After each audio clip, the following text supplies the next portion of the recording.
Hello friends, my name is Satyam Gupta and today I am going to present my topic destructive testing. In destructive testing I am going to present tensile testing. So friends, first of all I want to say sorry because this week I am not presenting myself in front of you because I am suffering from heavy rashes in my whole body part. So this video I am connecting with the PPT only. So before starting this, we will review our all principles what we learned earlier. So first, we discuss about culture part. In culture segment, we have already covered everyday learning, respect every individual, lead with humility, behavior, anger management.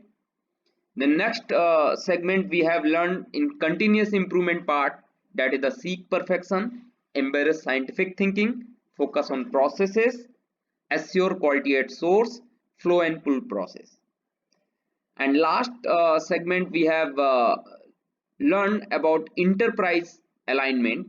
In that segment we have learned the create constancy of purpose. If we combine all three segments like culture, continuous improvement and enterprise alignment, then resultant will be result. And friends, this result will be amazing when you apply all these principles in your personal life, in your official life, in your operation, organization, anywhere you get the amazing result. So friends, this week I am going to cover one interesting topic like how to become more effective, more productive in your work. I experience like many people they provide their 100% more than 100% their work life, but in the last they are not satisfactory what they did. So my advice to them to be more productive, to be more planning activity kind of stuff in their life. So this time I am going to present this topic which is very essential for all those members who are committed to their job. So friends, my advice is spend at least 15 to 20 minutes for creating the work planning or to-do list before starting your day.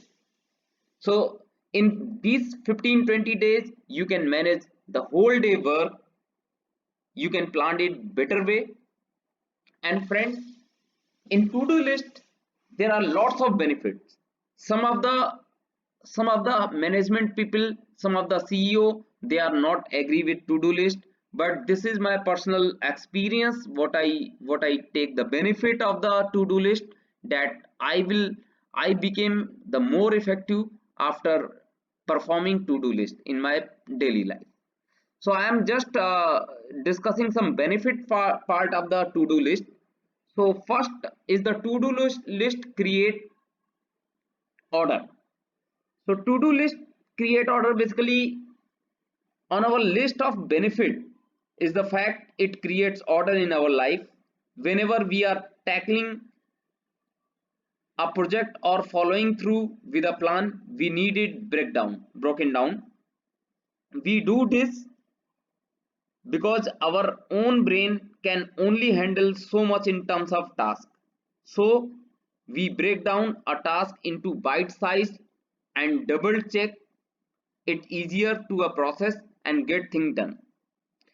Second friend, a to-do list help to create accountability. So in today's age of technology, it's rare of us to write things down. While that might be troubling to some people, I had said it's a good thing. It's powerful because when we do write thing down, we create accountability for ourselves. Not only that, but something we write down stick into our mind more than writing it in our smartphone or tablet. The third one, friends, it's you can personalize your to-do list. So if you look around, you will find all kinds of styles of to-do list. Each one is unique and has its own perk to it. And the point is that there are so many styles that you can take one style and make your own out of it, and still reap the benefit. This means there is a plenty of room for you to experiment too. The fourth one is the to-do list help relieve your stress. One other benefit I want to highlight is that it's a stress reliever. I want to bring attention to this for two reasons. Number one is the feeling of the moving forward and stretching off item on your to-do list is a feel good. Second one is the but it's that feel good feeling where some people argue where to-do list can be destructive.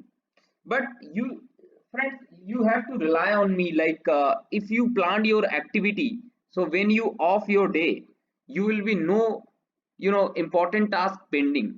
Like in a whole day you will complete all important tasks first, and when you go back to home, so no major task is pending, so you can sleep properly, you can sleep calmly. So my things is like, I'm in favor that making a to-do list is a really help to relieve your stress. The fifth one, friends, a to-do list leave you open, reschedule or organizing timing. Part of dash stress relief come in the form of more flexibility and organization of your time, where there are so many deadlines for us to follow. Knowing what's coming up in advance can help us plan better. In the event where you have too many things to do, you can try to recognize the task.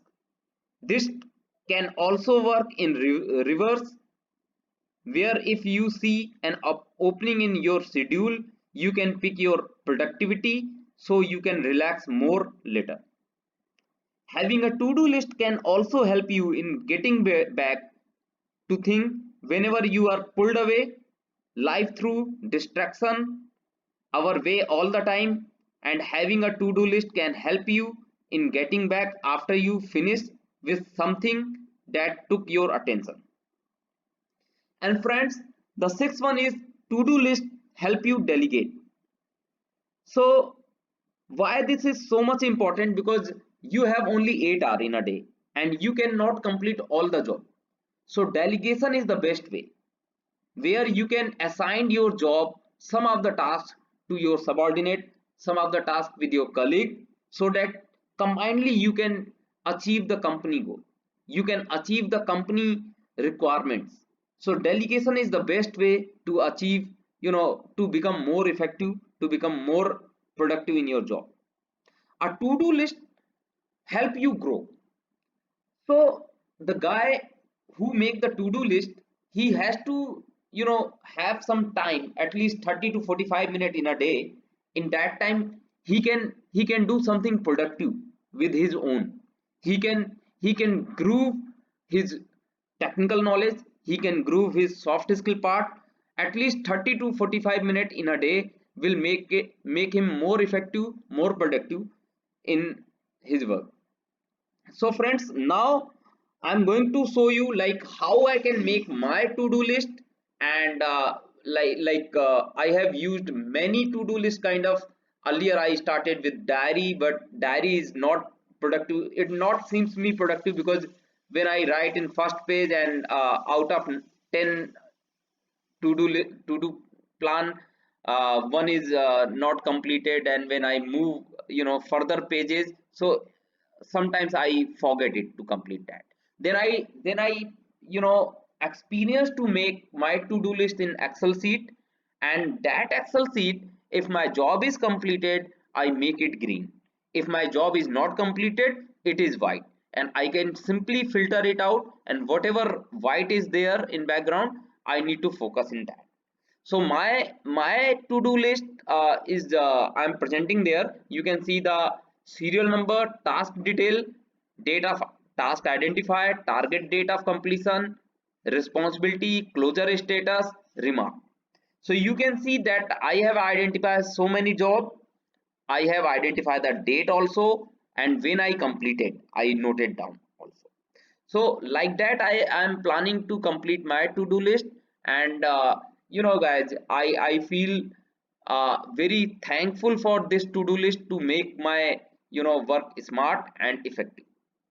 So friends, now I am moving to my technical topic, that is the destructive oblique mechanical testing. So in destructive testing, friends, basically we did the testing on the specimen and specimen got failure. In order to understand the specimen performance, material behavior under different load. So basically destructive testing is quite simpler in comparison to non-destructive testing, because in this you don't need any experienced person to do that. You have to follow simple the value what you observe during the testing. So interpretation part is also very easy in comparison to non-destructive testing in destructive testing. So friends, there are different types of destructive testing. Like number one is the fracture and mechanical testing. Number second is the corrosion testing. Number three is the aggressive environment testing. Four one is the fatigue testing. Then hydrogen testing and residual measurement testing. So friends, tensile testing comes under fracture and mechanical testing. So I am bifurcating all the different types of mechanical testing over there. So you can see like tension testing, one of the test, bend testing, charpy and impact testing, hardness testing, peel testing, crust testing, pressure and fracture testing. So friends, today I am going to explain more about tensile testing in this class. So the question comes like, why we perform tensile testing on the material or component. So tensile testing is important to find out the basically the strength of the material. Like I I mean to say, like when you pull off the component, pull off the test coupon, so up to what strength material can be elongate, and after the elongation material will be break. So we can identify the strength of the material. So up to what pressure load material will break, so we identify that, and after that we can use the same material in different area as a application. Like, okay, so now I am going to tell you about the purpose of the tensile testing. So tensile testing is one of the basic mechanical tests performed on a material.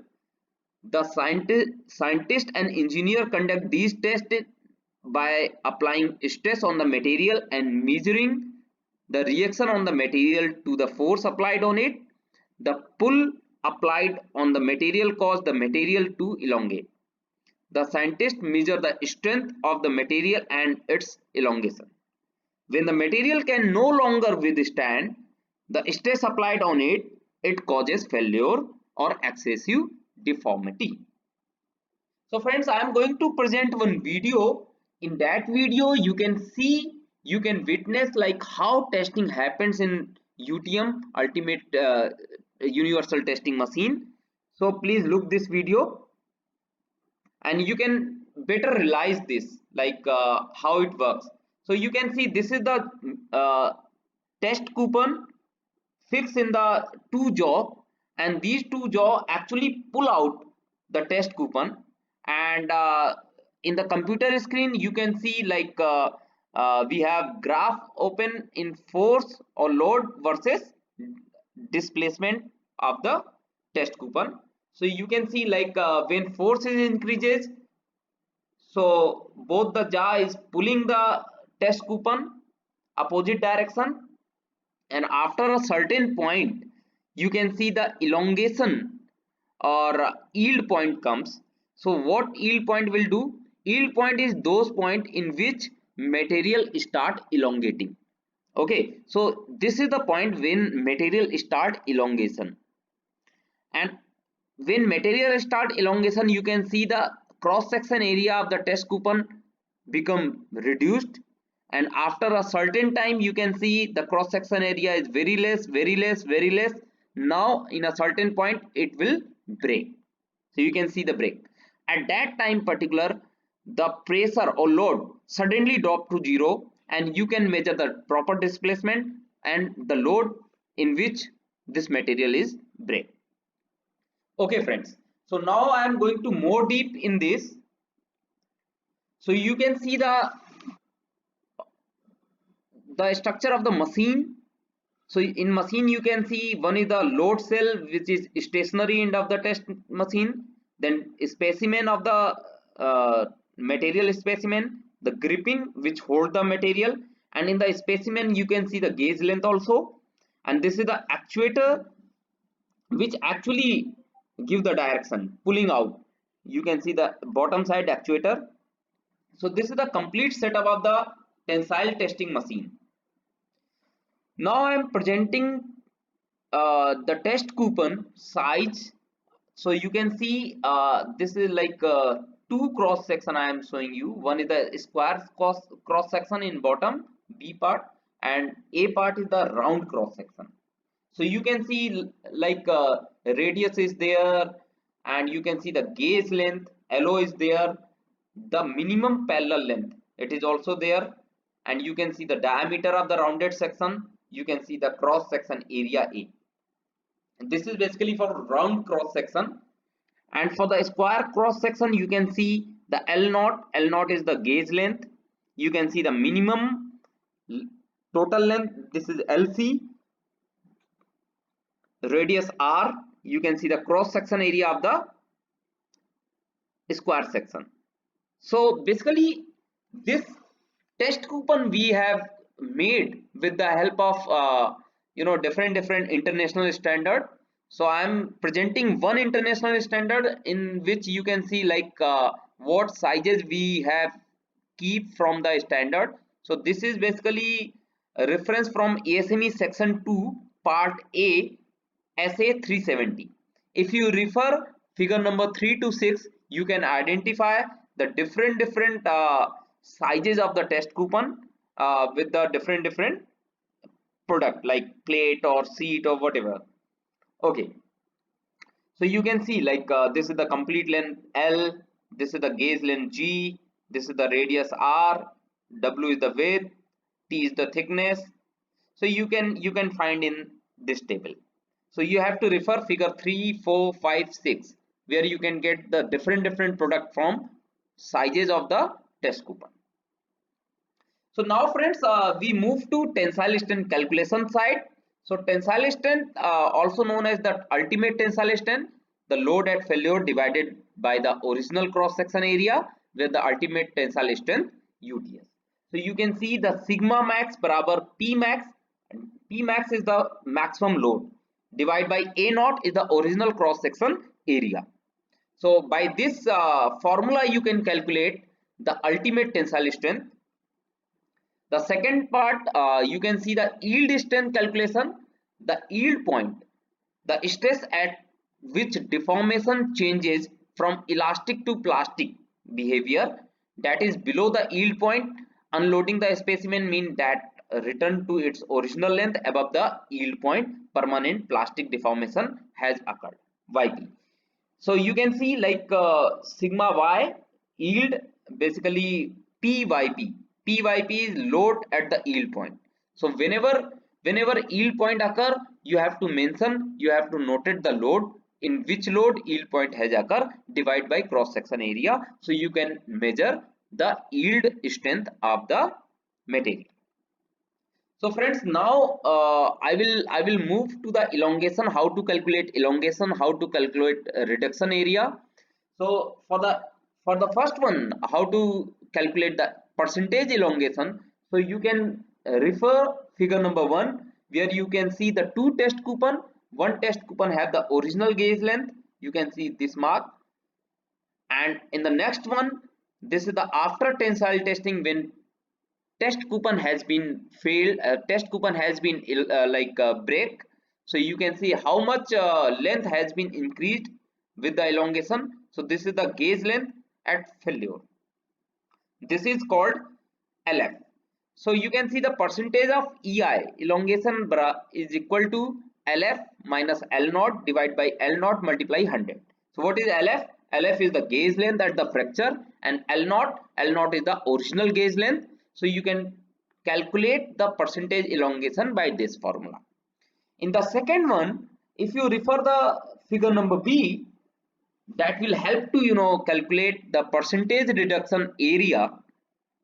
So you can see the original diameter of the test coupon, and after the testing, what is the reduction in the area diameter. By the help of diameter you can calculate the area. So you can apply the formula percentage A is equal to A naught. A naught is A naught, basically the original area, minus AF. AF means cross section area at site of the fracture, divide by A naught, multiply 100. By this formula you can calculate the percentage reduction area. So friends, now I'm showing you like how test coupon, from the starting phase to last phase fracture happening. So you can see this is the test coupon where both side load is occur, and in the initial stage you can see the gauge length. You can see after that elastic region happens when material is going to elongate, and after that you can see the plastic deformation when elongation is more, and after a certain load plastic region occurs and fracture will happen. So you can see this. And friends, for measurement of the displacement you can use the extensometer and strain gauge on the machine itself. So you can identify like how with the terms of load how length is displaced. So friends, with this animation you can identify the brief about the brittle fracture. So you can see that no reduction in area happened in this, and material directly break in the brittle material. In the contrast, if you see the ductile fracture, so you can see materials cross section area first reduce, material elongate, and after that fracture happens. So you can see it is in the brittle one it goes a straight line, but in the tensile one, in ductile one, you can see it is on the curved side. So after elongation plastic region fracture may happen. So friends, for the acceptance criteria of the tensile test, where you need to refer?